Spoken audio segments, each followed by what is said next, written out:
Hi, and welcome to another episode of CARazy. Today, we're going to be learning about the car chassis. There are two main types of chassis, the more commonly used unibody and the older ladder frame chassis, also known as body on frame. So, first, let's just learn about the basics of both types. The unibody is to a car what a skeleton is to you, in the sense that it gives the car basic structure and shape and makes sure that it doesn't just collapse. And all the pallets are placed around the unibody, like muscle and tissue is attached all around your skeleton.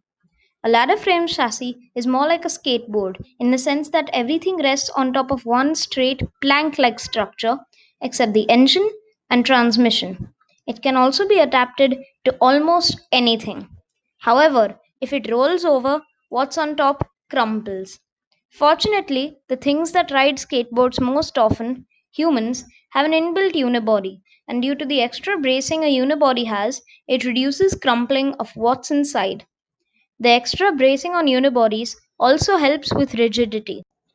If the chassis twists at high speeds, the car could fly off the road.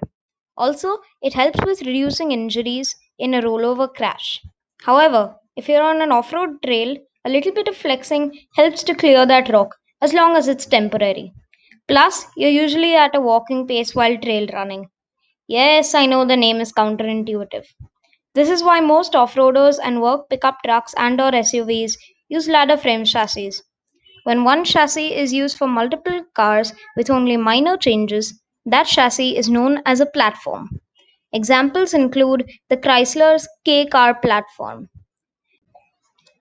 There are two types of metal structures that make up the chassis.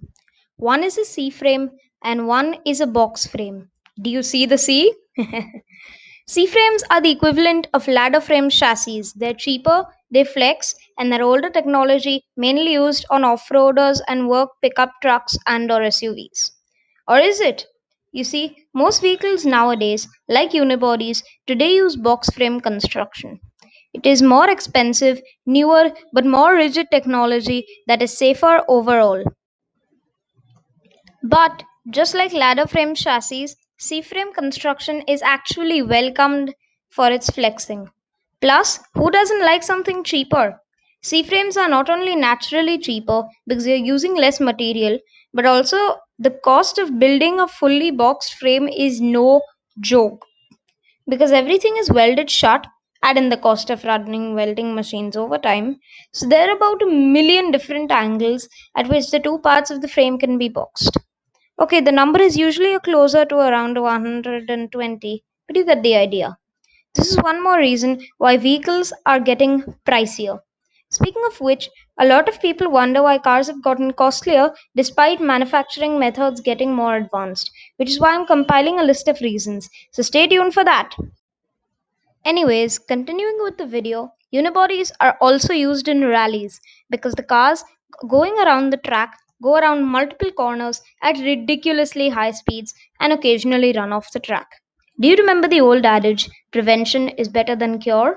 Well, unibodies have both prevention and cure. They stiffer to stop the car's chassis from flexing in one direction, causing the car to topple over, and are also safer in the off chance that you do a little more off roading than the job description. But now that you've watched this video, you won't have to topple around different sites for the basics of car chassis. Anyways, CarAzy out. For more quality content, stay tuned.